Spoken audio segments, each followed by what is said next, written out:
एक आत्मा के बदले की कहानी। इस दुनिया में बदले की भावना सबसे अधिक भयानक मानी जाती है। कई बार प्रेत आत्माएं बदले की भावना में सालों तक इसी संसार में भटकती रहती हैं, जब तक कि कोई उन्हें मुक्ति ना दे दे। ये कहानी ऐसी ही एक भटकती आत्मा की है, जो बदले की आग में 10 सालों से जल रही है। बदले की आग में इसने ना जाने कितने इंसानों को अपना शिकार बनाया है। अब ये प्रेत आत्मा किसकी है और ये बदला क्यों लेना चाहती है, इसके लिए आप ये पूरी कहानी जरूर सुने। मैं हूं संदीप। कुछ सालों पहले हमारी कंपनी ने मुझे एक नए क्लाइंट के साथ डील करने के लिए मनाली भेजा था। उस समय सर्दियों का मौसम था। पूरा दिन ऑफिस का काम खत्म करने के बाद मुझे रात को सफ़र करना पड़ा और अगले दिन सुबह मुझे कंपनी की ओर से क्लाइंट को प्रेजेंटेशन भी देना था। मनाली जाते वक्त रात के वक्त बीच रास्ते में मेरी गाड़ी खराब हो गई, पर किस्मत से एक गैरेज वहाँ से कुछ ही दूरी पर था। बड़ी मुश्किल से मैं गाड़ी को धक्का लगाते हुए गैरेज तक ले गया। मैकेनिक ने बताया गाड़ी सुबह तक ही ठीक हो सकती है। फिर दिमाग पर ज़्यादा जोर ना देते हुए मैं नज़दीक के गांव में रहने की जगह या कोई होटल ढूंढने निकल पड़ा। चलते चलते मुझे अचानक पीछे से एक मासूम और कोमल आवाज़ सुनाई पड़ी, अरे ओ साहब, आप रेस्ट हाउस की तलाश कर रहे हो क्या? यह सुनकर मैंने पीछे मुड़कर देखा तो वह एक 13-14 साल की बच्ची थी। मैंने कहा, क्या तुम जानती हो? उसने कहा, हाँ आइए, आपको वहाँ ले चलती हूँ। मैं और मेरे पिताजी उस विश्राम घर की देखरेख करते हैं। फिर वह बच्ची और मैं बात करते हुए रेस्ट हाउस की तरफ चलने लगे। बच्ची ने अपना नाम प्रीति बताया। मैंने उससे पूछा, तुम्हें डर नहीं लगता? इतनी रात को तुम बाहर घूम रही हो? वह बोली, अब मुझे अजनबी इंसानों से डरने की कोई ज़रूरत नहीं। पिछले 10 सालों से यही काम कर रही हूँ। मुझे उसकी बातें कुछ अजीब लगी। फिर मैंने सोचा, बच्ची है, कुछ भी बोल सकती है। आधा घंटा पैदल चलने के बाद हम रेस्ट हाउस पहुँचे। वह गांव से काफ़ी दूर था। वहाँ पहुँचने के बाद प्रीति ने मुझे बताया कि उसके पिताजी काम से बाहर गए हैं और शाम तक आने वाले थे, पर मौसम अचानक ख़राब होने के कारण वो शहर में ही फंस गए हैं और सुबह तक लौट कर आएंगे। मैंने कहा, तुम्हारे पिताजी को डर नहीं लगता? एक छोटी बच्ची को अकेले छोड़कर जाते हैं। वह बोली, यही तो गलती थी पिता की। उसने फिर से अजीब सी डरावनी आवाज़ में बात करना शुरू किया, लेकिन उसे अनदेखा करते हुए मैं कमरे में चला गया। थोड़ी देर बाद प्रीति खाना लेकर आई। मेरे खाना खाने के बाद वह रूम में मेरे पास आकर बैठी। उस वक्त मैं अपने ही ख्यालों में खोया हुआ था। तभी प्रीति अचानक से मेरे पैर दबाने लगी। मैंने उसके हाथ पकड़े और पूछा, यह तुम क्या कर रही हो?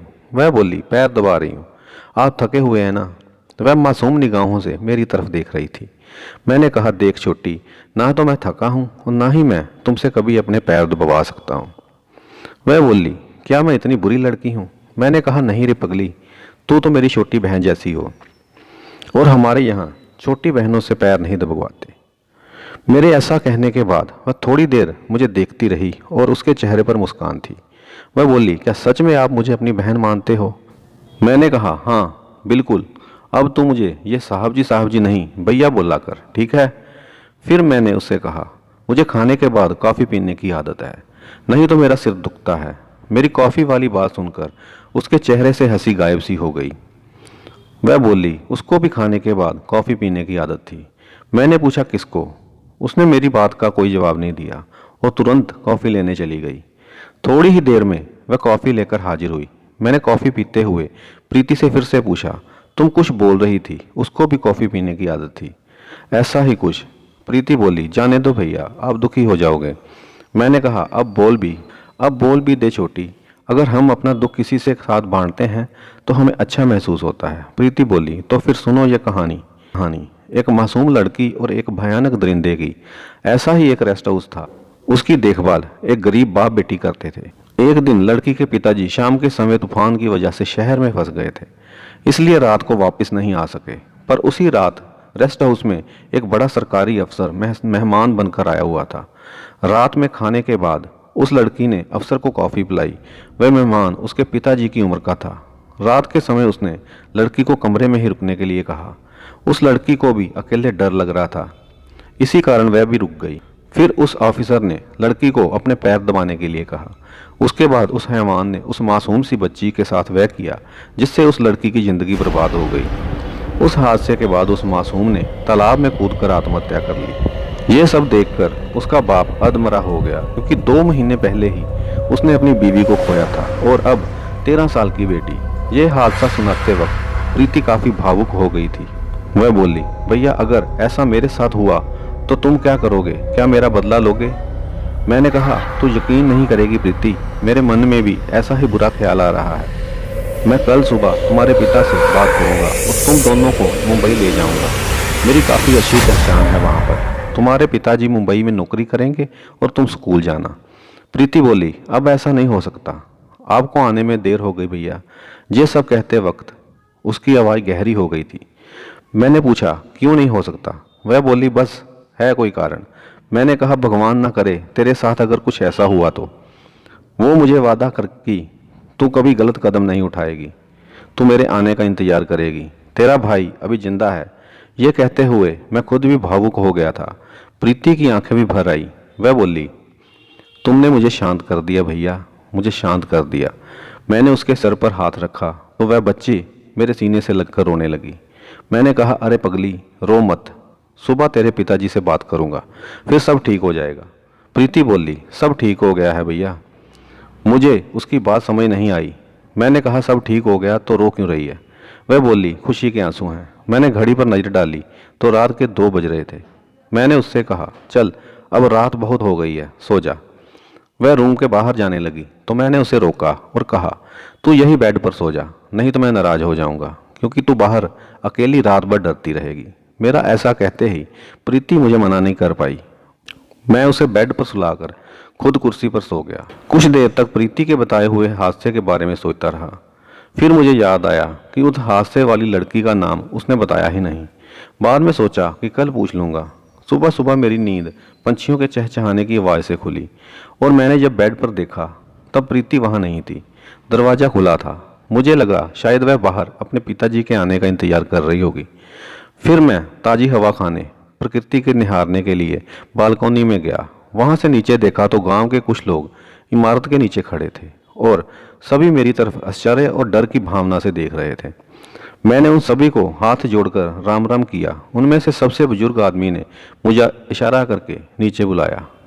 जब मैं नीचे पहुंचा तब उस बुजुर्ग ने पूछा, तुम कौन हो और यहाँ क्या कर रहे हो? मैंने कहा, मैं संदीप हूँ, मेरी कार खराब होने की वजह से एक रात के लिए रेस्ट हाउस में ठहरा हूँ। बुजुर्ग ने कहा, क्या एक छोटी लड़की तुम्हें यहाँ नजर आई? उस समय जब मैंने हाँ में जवाब दिया तब सुनते ही सभी के चेहरे के रंग उड़ गए। मैंने पूछा, क्या हुआ? सब डरे हुए क्यों लग रहे हो? बुजुर्ग बोले, तुम्हारा सामान लेकर हमारे साथ चलो, बाकी हम तुम्हें रास्ते में बता देंगे। उन सबके चेहरे डरे हुए थे और मुझे कुछ बात समझ में नहीं आ रही थी। जब सामान लेने रेस्ट हाउस गया तब नज़ारा देखकर दंग रह गया। रात को जिस साफ सुथरे रेस्ट हाउस में आया था तो अब वो पुराने खंडर जैसा दिख रहा था।